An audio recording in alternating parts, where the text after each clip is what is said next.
Jovi sound is as instantly recognisable today as it was more than 20 years ago when they first burst onto the music scene. This is a story about family, loyalty and trust, about hard graft, determination and shrewd decision-making. Above all, this is a story about a bunch of guys from New Jersey who just wanted to play music.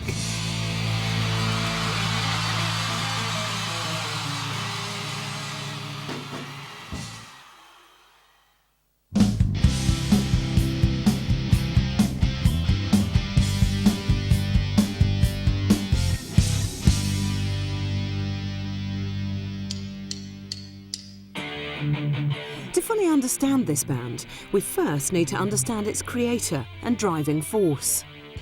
John Francis Bon Jovi was born on the 2nd of March 1962, the first son of Carol and John Bon Jovi. He grew up in Saraville, New Jersey, in a comfortable, close-knit Italian household, with his younger brothers Anthony and Matthew. My dad cuts hair for a living, and it was basically an old-style Italian family. He went to Saraville War Memorial High School, where he became friends with David Brian Rashbaum. At this time, neither could have known how tightly bound their destinies were. But school didn't hold much interest for John. The only thing he was interested in learning was how to play the guitar. And in typical John fashion, he headed straight for the best teacher in town. That teacher was called Al PARINELLO. Sadly, Al passed away a couple of years ago, but his cousin, also called Al, remembers this time well. And one day,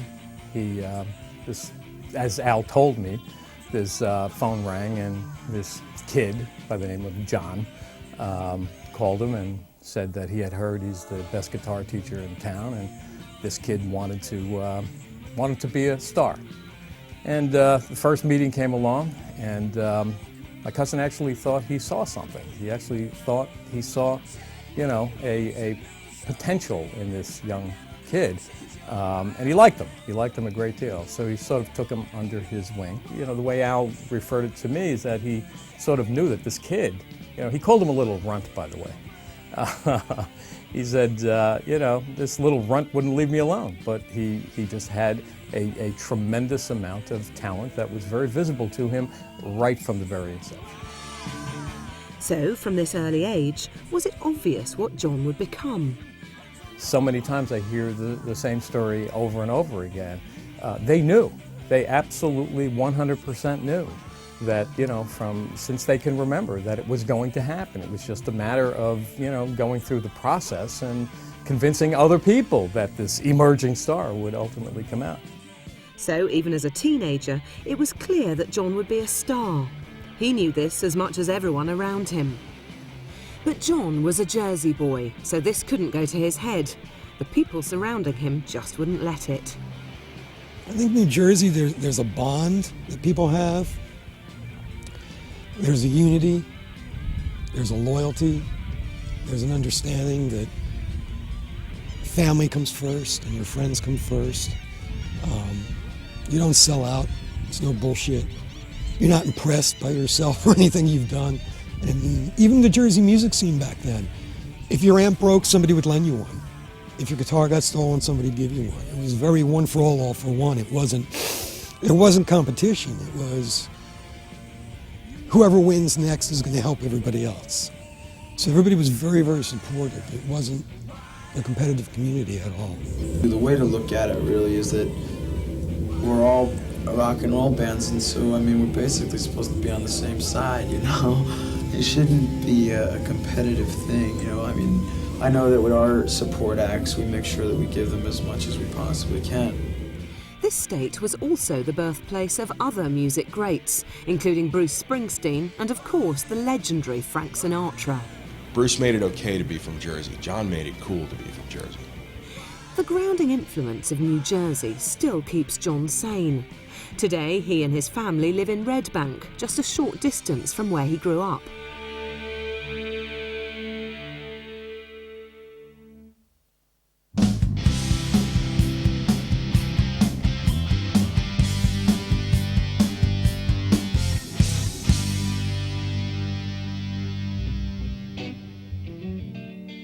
John graduated from high school and immediately formed a band.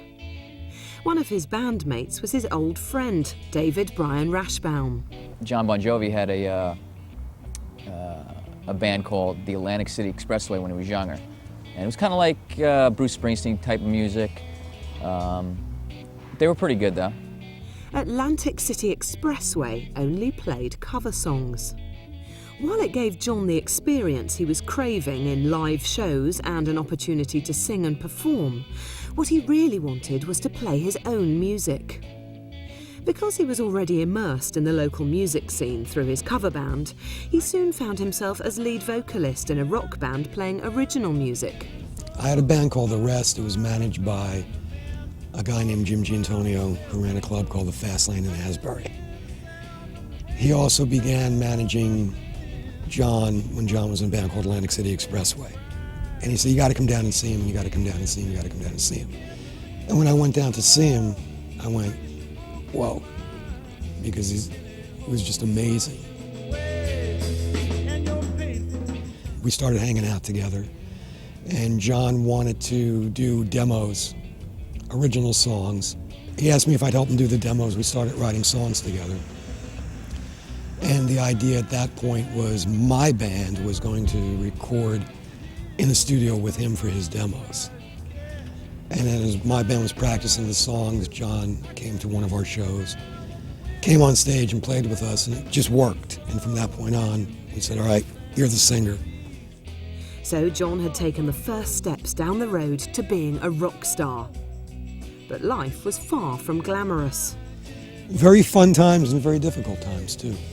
There was no money, zero, nothing, nada. The only advantage is because our managers own the Fast Lane, we get to rehearse there for free, which was great, in the basement with rats that would literally run across the equipment. And there was no heat, and there was like literally rats, not mice, rats. And we get to practice there, but our purpose in life, or what we wanted to do, was headline the Fast Lane. So it was like, yeah, you know, it was exciting.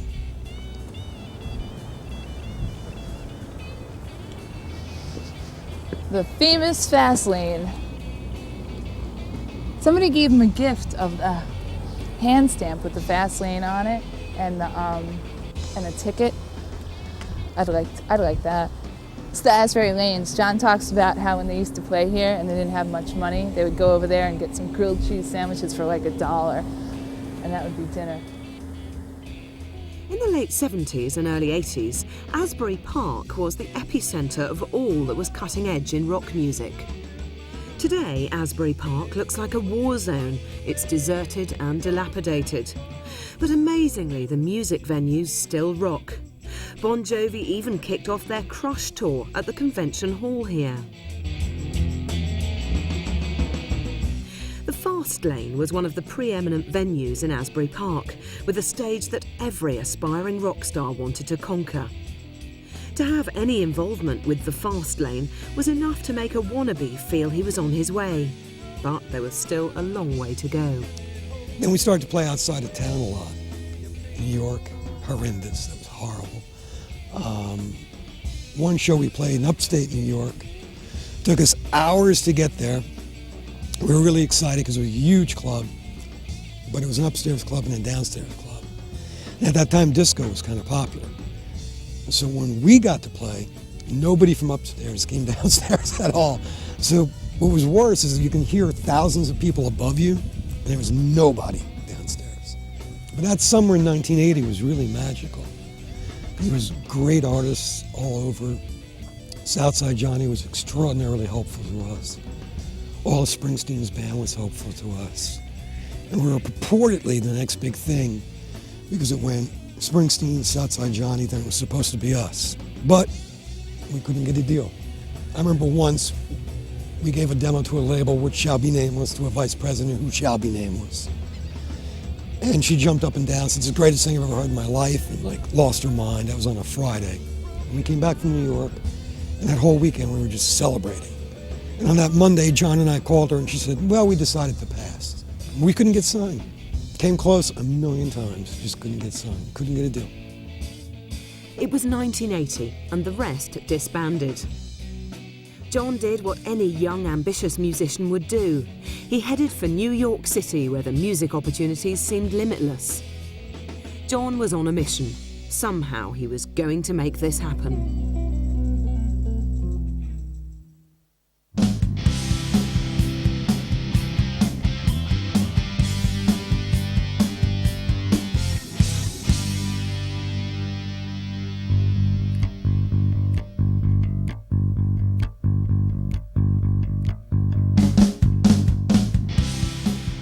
So defined by family values and ties, it wasn't surprising that John's destination was a studio in Manhattan, co-owned by his record producer cousin, Tony Bon Jovi.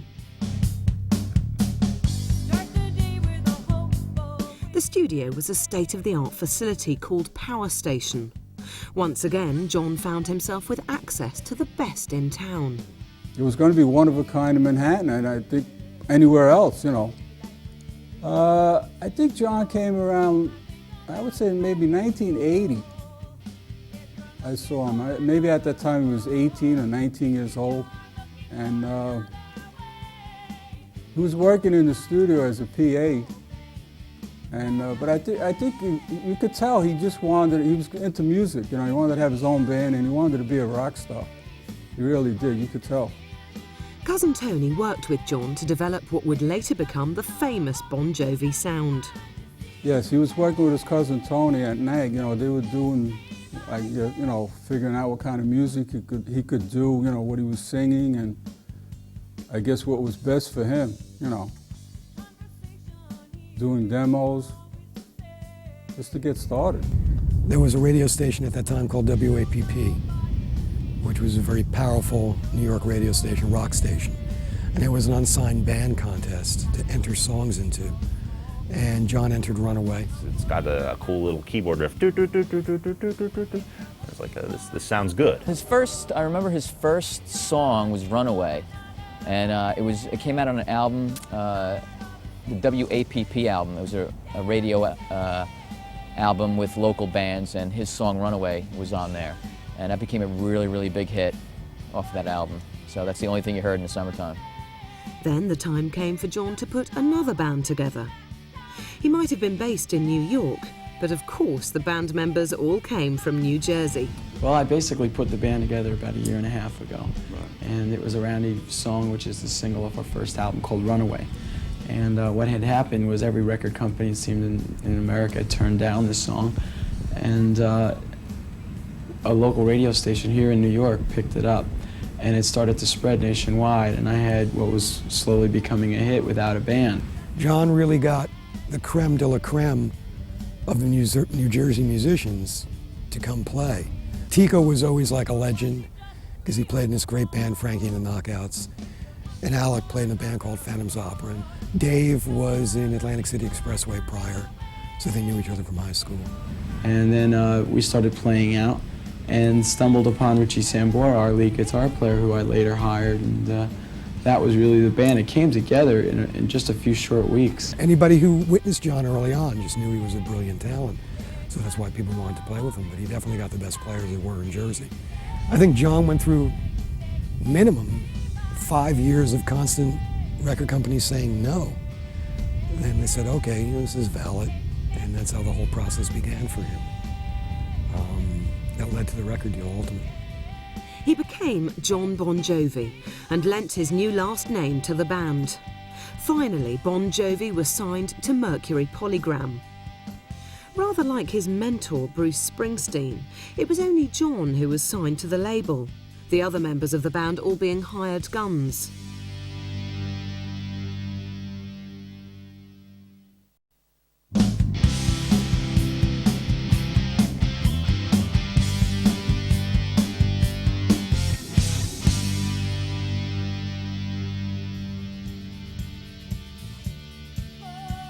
They were doing okay. It was better than not being signed, but they worked their asses off during that time. I think the first tour, John and Richie took turns driving a station wagon because they didn't even have a tour bus. You know, so it wasn't easy. You know, it definitely wasn't easy. The band released their first album in 1984, simply titled Bon Jovi. This was followed a year later by 7,800 degrees Fahrenheit, the temperature at which rock melts. Then, Slippery When Wet was released in 1986, changing everything.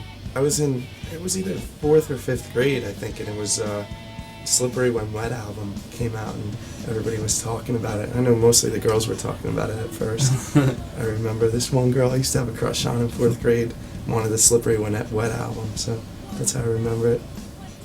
I wasn't really into the hair thing. I liked the pop stuff, like I was listening to Debbie Gibson and Tiffany, and I was a huge New Kids on the Block fan. And but then they released Never Say Goodbye in 1986, and I was just hooked.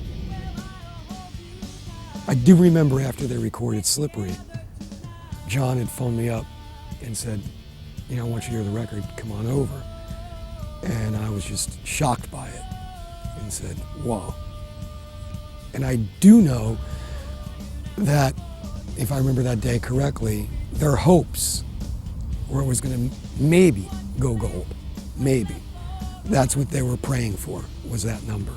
I guess it's always a surprise when all of a sudden, you know, like in basically a month, we outsold, you know, what we did last year, you know, and records and stuff like that. And That's quite scary. Now right? it's been like, you know, 4 months, and it's probably about 4 times as much as we've done in all of last year and previous too. So I guess that feels real good. To date, Slippery When Wet has sold in excess of 20 million copies worldwide. If you were a guy, you know, you could listen to Bon Jovi, but it wasn't one of those things you really bragged about in front of your friends because they were perceived to be, you know, a girls' band. They weren't quite New Kids on the Block, but they weren't exactly Metallica. You know, it was one of those bands where, you know, you could love a band name come on the radio, like, this is pretty cool. You know, but one of your metalhead friends will come over and say, oh, these guys are posers. And you're like, yeah, they're posers. But they're kind of cool, you know? And meanwhile, you'd go home and rock out. And, Did you learn how to play that song? Bad Name? Yeah. Within a week that it was out. Like, they were part of that whole, like, big hair rock bands of the 80s. And I would say, like, they were the best of that, you know, group. And so, you know, in that respect, yeah, definitely groundbreaking. Back in the summer of 1987, in fact, I remember it, you couldn't walk 2 blocks and not see a girl in a Bon Jovi t-shirt. Go up to a girl's room and not see posters all over the wall. And they were a staple on MTV, and it was everywhere. You couldn't get away from it. I mean, it was like that nationwide and worldwide, but can you imagine being right in the core of New Jersey? And, you know, you get a homecoming concert at the end of a tour at the Meadowlands Arena. And you could just imagine the madness. It was all day, all week. It was like Super Bowl Sunday. The hype of the whole, you know, Bon Jovi's coming this week. You know, they're coming back, they're coming home. That was a phenomenon, that was enormous. That changed the whole face of music. Had it not been for that record, there'd be a lot of people who didn't make it. You know, I mean, that paved the way for Def Leppard, that paved the way for Poison, for Skid Row, for Cinderella, for, I mean, Whitesnake, for everybody.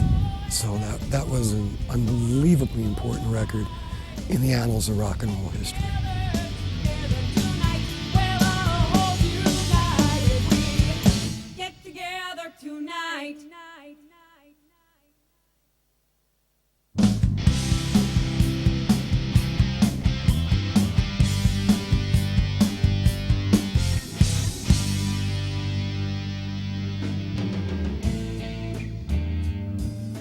It seems that not enough people have spent time discussing Bon Jovi on a musicianship level. Perhaps the fact that millions of people listen to their music is all that matters. But in terms of technical ability and songwriting, just how good are they? They're in a class by themselves. I mean, every member on their own instrument, I mean, they're pretty much unmatched. I mean, Richie Sambora has a sound all his own. I mean, I dig the Beatles a lot. John Lennon is kind of the king, you know, man, to me. I really dig John, I really dig the Beatles. What about guitar heroes? There's a ton of them, man. Everybody's so good. You know, Eric Clapton, Johnny Winter, Jimmy Page, Brian May, Jeff Beck. All the guys still around today. Any Yeah, of the there's older? tons, and you know, I'm sure, and they learn from, ask them what their heroes would be. It'd probably be, you know, the older guys, Willie Dixon, B.B. King, and all those guys. But nobody sounds like Richie Sambora. How many guitars you got? 70. 70. Yeah. How many did you bring on tour? I'm a guitar junkie. With me, I think I brought 15 here. Usually I carry 20. Yeah. John had this habit of spinning around on stage with a mic stand. And they were in St. Louis or someplace like that. And John spun around on stage with his mic stand, and he clipped the top of this guitar. At the time on the road, Richie probably had 3, 4 guitars with him. Thing goes on an airplane going out of St. Louis, red eye, into Newark. I get a phone call. I need you to go to the airport. What for? One of Richie's guitars. You would think this thing would go into baggage. No, this thing's strapped in a front of the plane, first class seat. Strapped in a seat. He can really take the rock songs and, you know, take them to a whole new level. But he also has that soulful, bluesy crunch, and it's amazing to have that kind of versatility. Richie, I think, is an amazing guitar player. Not only that, and he's an amazing songwriter, and that's very important to me. Looking at both John and Richie, I can understand as a musician that they have this dynamic to write beautiful songs together. John's writing and Richie's writing speaks volumes about them. They have two very unique styles, and again, when they come together, they change, but they totally complement each other. Songwriting is the most important part about being a musician, because if you don't have a good song, nobody cares. It doesn't matter how good you sound. If your song sucks, nobody's going to listen. And they're phenomenal songwriters, and they seem to, thus far, knock on wood, have not really run out of material. I think his writing skills pretty much shined. Him and Richie Sambora, their chemistry is awesome. And I think he was just born with the talent. John and actually the whole group, they're all very meticulous about how they record and produce their music. Obie O'Brien, who is one of the engineers, actually I think John's probably most prominent engineer, the one who has done, I think, every record with John since the beginning of time. He is also very meticulous, and he makes sure that everything gets done right. There is very little margin for error. They want things to go smoothly and they want things to go quickly, but the attention to detail is unmistakable. So, through meticulous craftsmanship, strong, simple storytelling, and an instinct for pleasing the crowds, Bon Jovi keep writing winning songs. He is really hot, but his music is amazing. Amazing. It means something. He wrote a lot of those songs, you know, that go according to his life, how he went. Things that he experienced, he wrote those songs to. And I can understand. I wish I could write like that. I mean, there's a lot of hooks in his music. People can always sing the choruses to him. John's voice is killer. I mean, he went from having this extreme range when he was younger to picking up cigarettes when he started making movies and fighting the high notes now. Obviously, he's older too. That helps. But he's just got a fabulous voice. But it's not just about song structure. John's delivery is unique. There's something he does with his vowels. I call him to myself, I call him Diphthong John Bon, because his vowels his vowel sounds add syllables to words that were never there before. You know, when he says, and I will love you, it's like, I will love you. And it's just drawn out, and it just adds such a dimension and like a kneading and you can't explain it, you gotta feel it. That's another thing about the music that I like so much. It's not something you could so much put into words when you like it and when you listen to it. It's something that like moves you on the inside, you know? That's how you know when you're a fan. Tico's got a great voice. It's really low and really raspy. Dave, I love Dave's voice. He's got a great range too. He is the musical genius of the group. There are some people that can close their eyes and can see tablature in music, and David is like that. Hugh McDonald, yo, I have no clue. He could sing, but he's just the cool guy that just, you know, stands there and looks good. And he's a great player. He's a great bass player. Riding high from the success of Slippery, Bon Jovi were encouraged to go back into the studio and record a new record. And then New Jersey came out, and at that point I was like, wow, can this band get any bigger? This is now the biggest band in the world.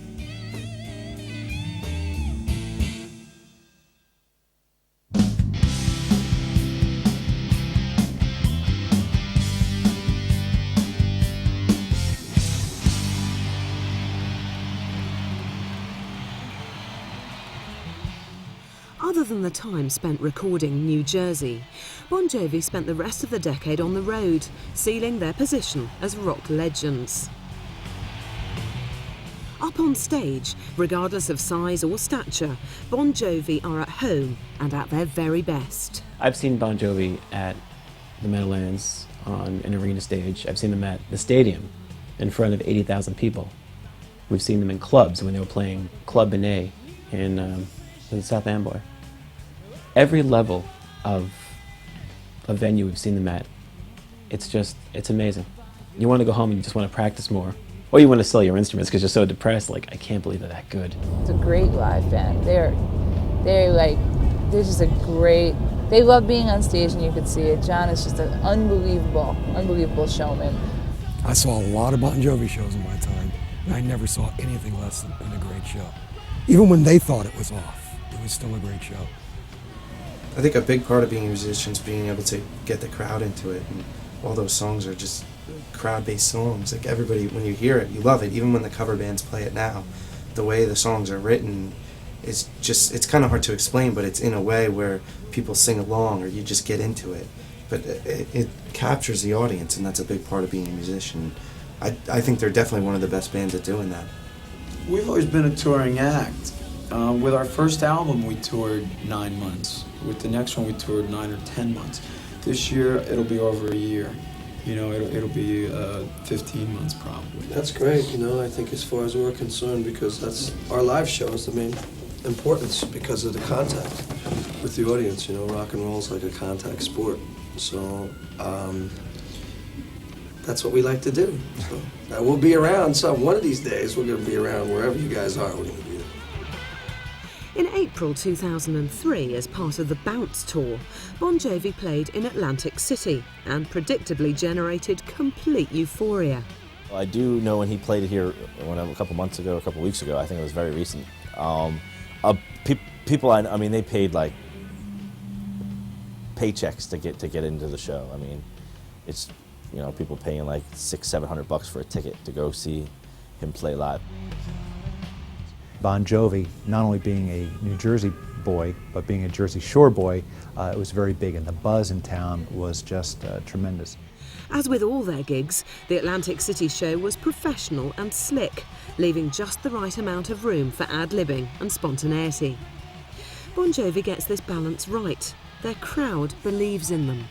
There's only a certain amount, a handful of performers at any given time who reach this level of being able to pull this off night after night after night and making it look like you're working exceedingly hard to figure out that audience and to give them what precisely everyone there individually wants, when in fact, you're just doing your show. But you see John put his hand in the air, and the band knows. I mean, the audience is seeing this as like showy, but the band knows the song's going to end now, so get ready for him to pull his hand down, you know? So he's up there being the conductor as well as the frontman and the showman. I mean, that's all part of the job. So, but it just, they're so tight with that the live show is just phenomenal. Every Bon Jovi fan has a reason why they like Bon Jovi, and he connects with every single one of those people. You know, to the point where if he's 100 feet away, someone would think that, oh, he's looking at me. That's how connected they are with him. And I like our audiences to come to see us and to sweat as much as I sweat on the stage, you know, or if I can get them to sweat half as much as I do, I know I've had a successful show. Been playing Runaway on this tour, actually. but he just leaves out the high notes at the end. And they've been playing "Living on a Prayer." They play "Bad Medicine" a lot. "Bad Medicine" is used a lot during the finale. They played "Saturday Night." They played "Always," which was a song that they haven't been playing. "Bed of Roses." Yeah, they go through the whole catalog. It's almost like having the CD on as far as precision goes, only it's just that much more in your face, and it's just the dynamics are incredible. You know, of course, they have, you know, a multi-million-dollar soundstage and everything else, but, you know, you put a lousy band on that same stage and you're going to have, you know, multi-million-dollar garbage. I know from playing with these guys that distance kills your chemistry. When you have a big stage, you better have a lot of charisma to be able to, you know, take that electricity from each member and be able to fill a big stage like that. You know, when the people in the upper tier are standing, not sitting, there's something to be said for you. I think the live experience with Bon Jovi, I don't know if you ever saw them in concert, but it's just, you know, the guy really knows how to command an audience, and that's great. The summer of 2001, Bon Jovi actually did 2 nights at Giant Stadium, not just 1. And both nights sold out. They probably could have added a 3rd. What was the one where he simulcasted it on TV? That was the one. Was the one. Yeah. They showed it on VH1 for like the next month or 2 months. And again, I just think it's a matter of, you know, being able to have that kind of continuity where the people who were at Giant Stadium in 1989 are now bringing their 14-year-old kids.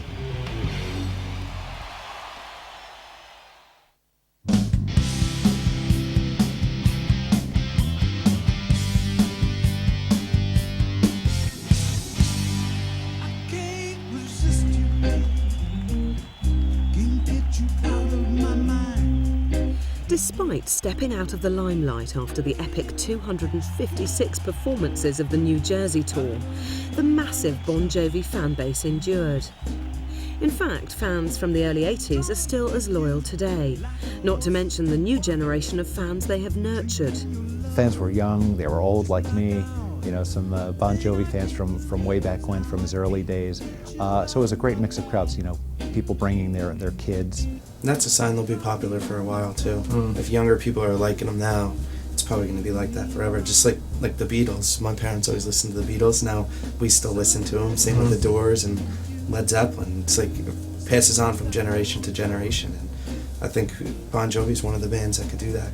And my 10-year-old nephew the other day was telling me about how great the Bounce album is. I loved him before, but after those comments, he's just like the apple of my eye. That's amazed me.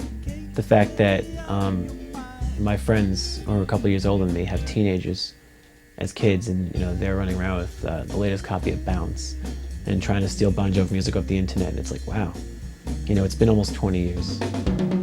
Undoubtedly, Bon Jovi have worked hard to maintain this following. Most fans believe they give so much back and seldom disappoint. They block out the first 10 rows of like every concert they do for fan club members. And I mean, there's not a lot of other bands that do that and that offer that kind of privilege. A lot of the other artists that we work with from time to time, like when they reach that level of success, they just get amnesia. And John has never gotten amnesia. He recognizes that the people that were there early on are the people that certainly need to be recognized now. When the band were recording Crush at Sanctuary 2, John's private home studio, they set up Bon Jovi TV. This gave their fans unique access to the entire recording process and an opportunity to interact with their heroes. I think that's pretty fascinating for a band to offer that kind of privilege to their fans to be able to see in. I think that that's one of the greatest things about Bon Jovi is that they really concentrate on keeping up a good rapport with the people who are interested in them. They really try and give their fans everything they can. Well, I'm sure that every band has their diehard that knows what kind of underwear the lead singer prefers wearing or knows what they like to eat or what they like on their pizza. But I think Bon Jovi fans take it to a bit of an extreme. I mean, their staff has been quoted as calling Bon Jovi fans like the CIA. I have passed the house and I've seen people standing on his bushes, leaning over to get pictures and stuff. Meanwhile, he's had to replant those bushes 3 times. It's probably because people trample all over them. But for most fans, they have never disappointed. You know, well, all right, so I'm not in the band. All right, they let me down there, have to say. I think I might have proposed to John or Richie 1 or 2 times. Okay, they let me down there too. But other than that, Isn't there that restraining order? Yeah, there might be. Perhaps the ultimate in being a fan is to directly mimic your idols. My drummer, my original drummer, John Capadona, and I, we would go out and do karaoke a lot. And I would do Bon Jovi and stuff. And one day he's like, Steve, why aren't you in a Bon Jovi tribute band? He's like, well, you know what? I know a few guys. Let's check it out. Let's try it out. And a week later, we got together and we had a rehearsal and we formed Bad Medicine. I gathered all the tapes that I could possibly get of the band Bon Jovi live and just studied them. And I already had the voice down and the nuances in the, you know, the vowels and stuff. But watching the tapes really brought it all together. It just, you know, made me see what he was doing and how he incorporated the choruses with his movement. I got the same guitar and setup that Richie has, and I'm a blues guitar player, so my roots are in the blues. So it was more easy for me to emulate Richie because he plays very soulfully. Plays a lot of blues scales, a lot of pentatonic scales. All right, well, let's see. This is one outfit. These red flat pants with the black shirt. I sat down with all the Bon Jovi albums and just studied Richie and tried to get as much as I could from him. And I love the way he plays. It's a pleasure to try to emulate him. This makes me very happy, doing Bon Jovi. What's up now? Show me the way to the water. Yeah, baby! Yeah, I'm totally psyched. And up and down the New Jersey shoreline, new young talent is still being motivated by the Bon Jovi legend. Kind of gives them a goal. They see that Bon Jovi and Bruce Springsteen made it by playing venues like that. They kind of, I think, try to follow in the footsteps, and that's a way to do it, is to say, hey, we want to try to play the Stone Pony one day. I mean, even talking to some of these local bands and artists, that's one of their goals, is to eventually get in there and do something like that, just because they've seen it done and they've seen it work for somebody else. And you see it actually happen a lot, like probably within the last 3 or 4 months, a couple local original artists have been signed to, like, you know, national record labels. You know, guys that we've seen play, like, around here, not only in places like in Asbury Park, but, you know, other just like bars up and down the shore. So, I mean, if New Jersey was never on the map before in regard to music, right there it tells you that's how much talent is here. Something in the water. It could be.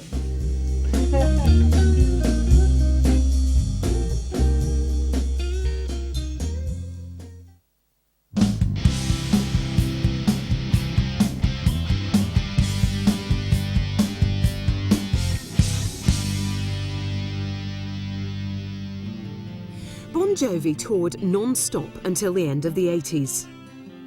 John even found time to run off to Las Vegas, marrying his long-term love, Dorothea. Their fans wanted more and more, but the band needed a break. The New Jersey was rushed.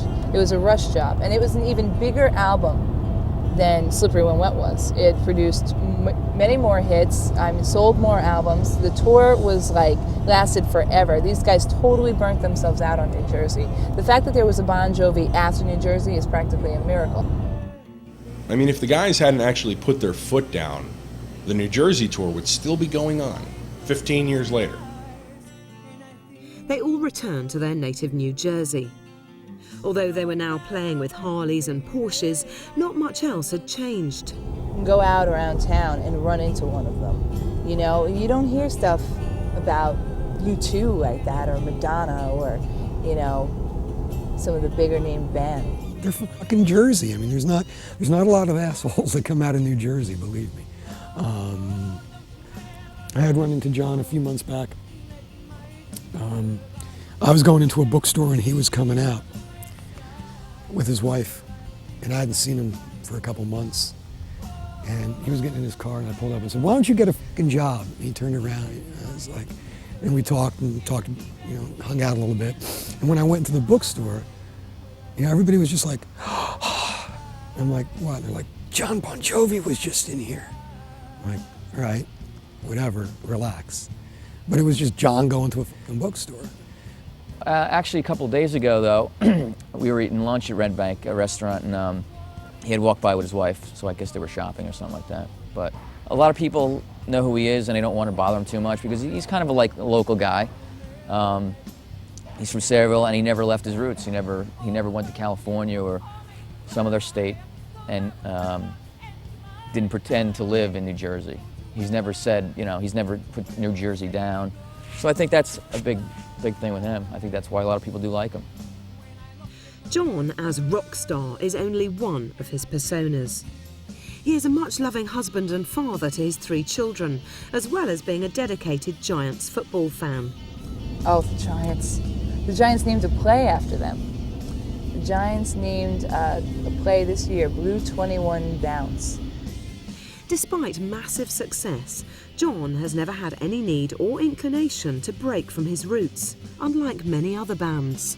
What Guns N' Roses did, they sort of picked up, they did this migration, this pilgrimage to Los Angeles, which a lot of aspiring rock stars were doing.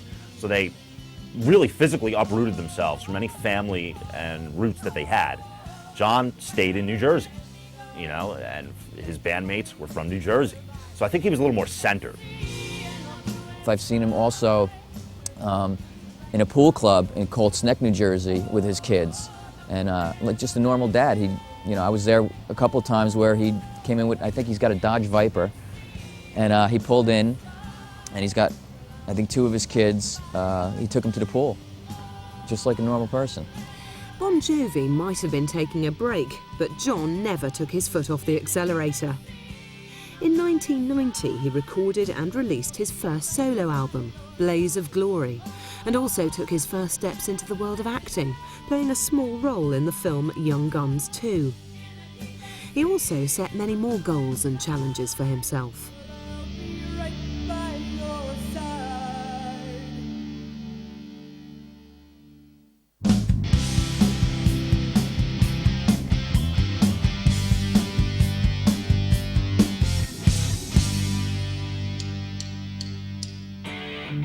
John's solo work has a similar sound to Bon Jovi records, and many people say Bon Jovi when speaking only about John. The diehards will rip your head off if you refer to Bon Jovi as a man. Your average fan will most likely make the mistake that Bon Jovi is John. Well, John Bon Jovi did a couple of solo CDs, and I think they sold moderately well. And he's had a degree of success, a large degree of success. But I think that whole chemistry with, at least John and Richie, if nobody else. Richie Sambora to me is, half the band. No secret is made of the fact that John runs the band like his mentor, Bruce Springsteen. Bruce's nickname is The Boss, and he coined that nickname because he was the boss of his band. He hired his band, he paid them out, and he was a strong business guy. And I think John kind of picked up on some of that business sense himself. He runs his band. It's the American dream.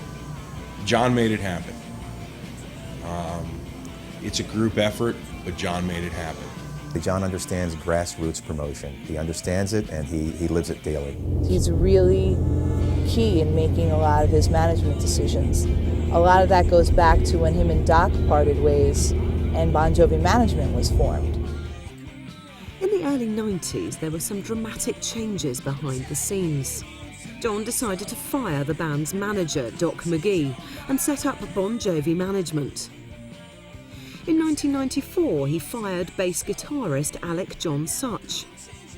This role was never fully replaced, and even though Hugh MacDonald plays on every record and at every live show, he is not considered a full band member. John makes the tough decisions for Bon Jovi, but this arrangement works. The rest of the band clearly don't resent his control, and all are very close, both professionally and personally. That band is definitely a family.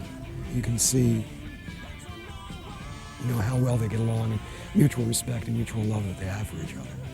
It's just like a bunch of fucking kids at camp. That's all it really is. It's nothing more than that. Well, they're all a lot of fun. John is very intense, and he has a lot of questions. Richie's a lot of fun, but he likes to move very quickly, and he likes things to just move very smoothly. And David, who they called Lemma, for some reason, Lemma Moon, was, I think, the most, you know, he was just full of humor and always telling jokes and having a good time and just laughing. And he was more easygoing, I think, than the other guys. Tico, who was there for a while, was very quiet, at least when I was around. He didn't say that much. He just sort of sat there and nodded or shook his head. And, you know, he was a very cool guy. I just find them to be very friendly individuals. They really are good guys. You know, they're not fake. They are what they appear to be on stage and on film. They're just really nice guys. John's next big decision was to get back into the studio. The result was the album Keep the Faith and a new look for the 90s. Yeah, they were actually, I think, the first band to just, you know, cut off the hair and just go back to jeans. I think when Keep the Faith came out, everybody saw the cover and said, oh my God, you know, they don't have long hair anymore. And I think that was a big shock to a lot of people. I don't think it was a reinvention, or it was just the fact of saying, let's put away the I'll be nice, the BS, you know, put away. Anybody can throw on costumes and, you know, go out and people say, wow, it was a great show. To go out as yourself, you know, go out in street clothes and play, you know, a couple of songs and keep people's interest. You got to do, you know, you got to change with it and roll with it, and a lot of people don't do it right, and I think he's done it right. After surviving the grunge movement in the early 90s, John continued working in movies and creating solo albums, as did fellow band members Richie and Tico. At the end of the 90s, John decided to bring the band back together to start work on their 10th studio album. This time, they knew there was a lot at stake. But I sensed that there was a lot of pressure to, you know, really make something big, because, you know, this was a chance to really come back into the limelight. He succeeded. He did a very good job. You know, but the pressure was definitely there in the studio. There was this underlying feeling that, you know, this has to be good. It has to be more than good. It has to be great, you know, and it was there all the time. During the grunge era, when alternative rock really began to take off, John Bon really just didn't seem current at that point, or relevant anymore. He, for whatever reason, was not speaking to the audience the way the audience was being spoken to by Kurt Cobain and Eddie Vedder and the like. Remarkably enough, 5-6 years later, he came right back. And I believe It's My Life was the one that really sort of brought him back in full force, and now he's pretty much right back where he was, and that's on top. I wouldn't call it a democracy, but on the other hand, there was a lot of discourse, there was a lot of discussion. I think it was pretty clear that John was the boss. He was making all the major decisions in terms of how things happened, how things went. Once again, John was spot on. Crush has sold over 7 million copies and produced the hit It's My Life. It also gave the band their first 2 Grammy nominations. Fortunately for us, you know, in the case of this record, it's a very successful record. You know, we're lucky.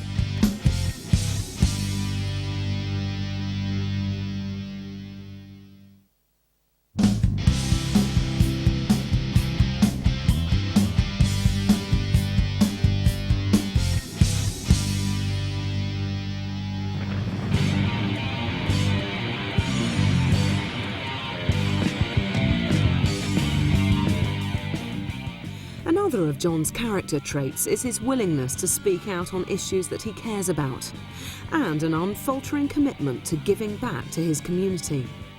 He doesn't pull punches. He says what he feels. You know what I mean? You got to hear 2 sets by John Bon Jovi, right? Is this guy the greatest? He's such an artist, but he's such a friend. But anyone who could refer to George Bush as George W. Lunatic and then go on stage in Washington, D.C. wearing a Gore Lieberman t-shirt is obviously somebody who has ideals and believes in them. John does a lot of charity work, particularly in his local area. John had the John Bon Jovi and Friends benefit. I think it was in 1998 for a Long Branch police officer that was killed in the line of duty. This is territory that musicians have to handle carefully, but so far John seems to be doing it right. Recently, Monmouth University acknowledged this. And he did a couple years ago receive an honorary degree in humanities for all the charity work he's done in this area, in this community. I think it made him very proud, and I think he was very pleased. He spoke at the graduation too. So we're gonna go now to just like a local eatery, Barnacle Bill's, really cool place. It's like got peanut shells on the floor. It's kind of like dirty, dark, drab, a little drafty too. But it's on the water. It's a real great hangout. And this was actually the place where John Bon Jovi and Richie Sambora were the night of September 10th, 2001, which to me I think is interesting, and I think a lot of other fans would find it interesting because our lives really changed on 9/11. And this is the last place they were, the last time our lives were like normal. It was Monday Night Football. To the best of my knowledge, they were probably throwing back a couple beers and enjoying the game. The events of September the 11th, 2001 were felt acutely in New Jersey due to its proximity to New York City and because of the loss that the state suffered. After 9/11, they did a benefit there, a fundraiser just for the victims of Monmouth County. We're in Monmouth County right now, and it turns out that Monmouth County suffered more losses on 9/11 than any other county in New Jersey. So the local celebrities got together, Bruce Springsteen and John Bon Jovi.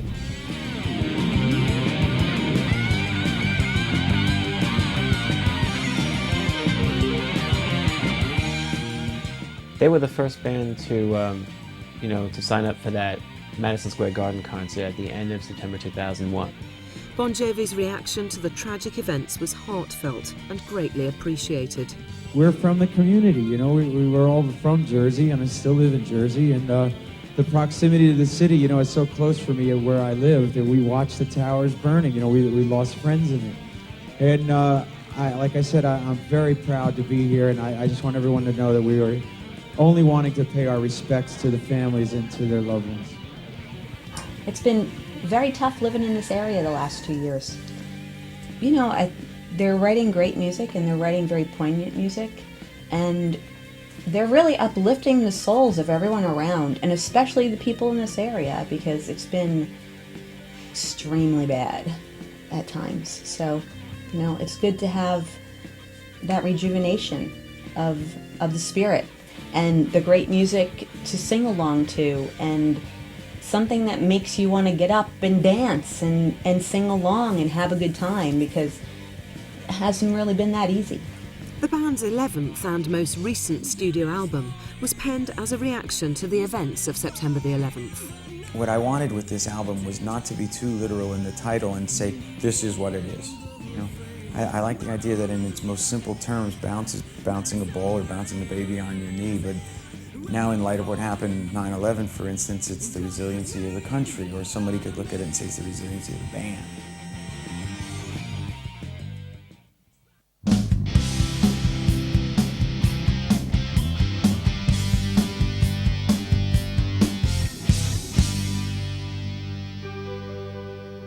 He's got the look. He's a great-looking human being.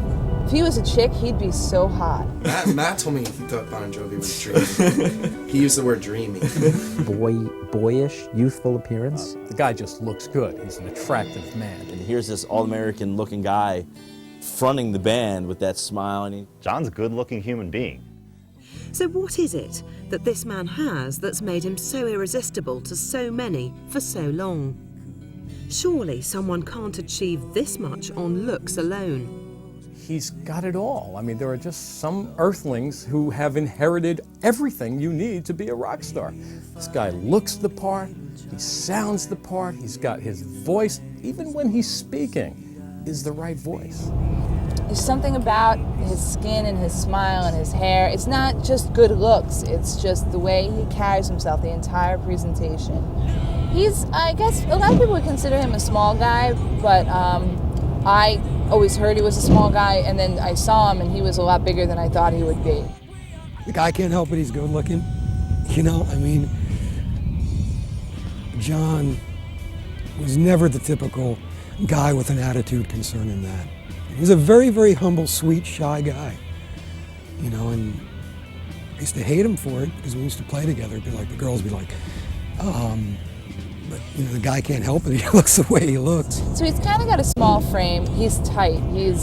His body is like rock hard. You know, I mean, I'm not saying this to be sick or perverse or anything like that, but you know, I have hugged him and we've posed together for pictures, and he is a very fit individual. You know, he works out every day, and you know, he's on a strict regimen to really, you know, look good and feel good about himself. And I think, yeah, that's great. You know, it's a really, you know, it obviously it pays off because people love him. Have you ever seen him close up? He's better looking in person. I hate him for that, but it's okay. But I mean, I wouldn't say that, you know, that's why he's successful, you know, musically.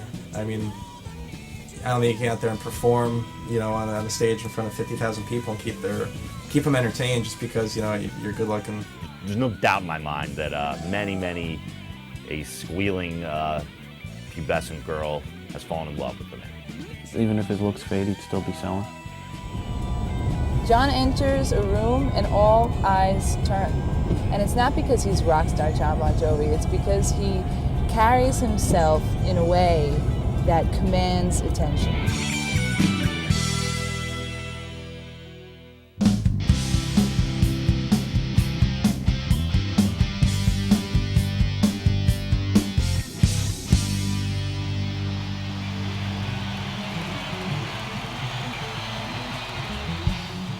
Now we thought he was a shot in the dark kind of thing, one-hit wonder, runaway.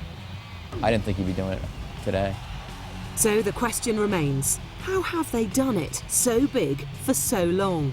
His music changed, you know, it changed with the times, I think. He doesn't write about typical 80s thing anymore with the being in love kind of thing. And he talks about today's real issues, and I think he's going to keep going for a long time. I just think that because of, like we said, their charisma, how well they know each other, and because they are that good on their individual instruments, you're going to stay around for a while. And good songs, of course, are, I think, the crux of it. The chemistry between Richie Sambora and John Bon Jovi is still today awesome. They're still applying the same passion to that songwriting that, you know, they were hungry, you know, young, angry men back in 1984. You know, there's still that element in 2003. You know what? The best thing about Bon Jovi is that they still buy records themselves. John is a fan. You know, he's a real fan of music, and he loves music, and they do it because they love it. And when you're passionate about something, you're going to continue doing it. It's not for the money. You're talking about a group that sold 100 million records.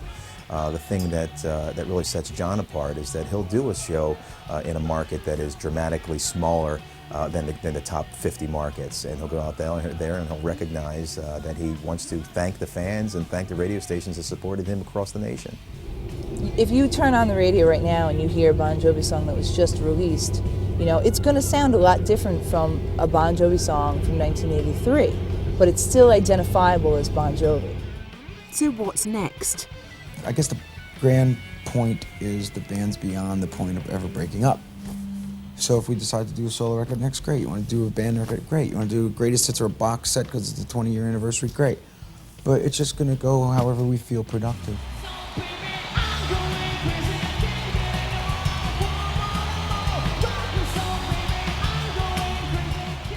So how long will it last? I'd like to think sort of a perpetual thing. And, you know, as his fans, you know, get into their 40s and 50s, as the Stones fans are now, they're still supporting him. They're still coming out to see him, still buying albums, and they're still tuning in when they're on the radio. So I think it's an everlasting act. He's still doing it 20 years later. We could do it forever, all of them. I mean, they'll go down in history as one of the greatest rock and roll bands of all time, you know, one of the greatest live bands of all time. Some of the greatest songs ever written that will stand the test of time. But I don't think that's what drives them. I think they just love music.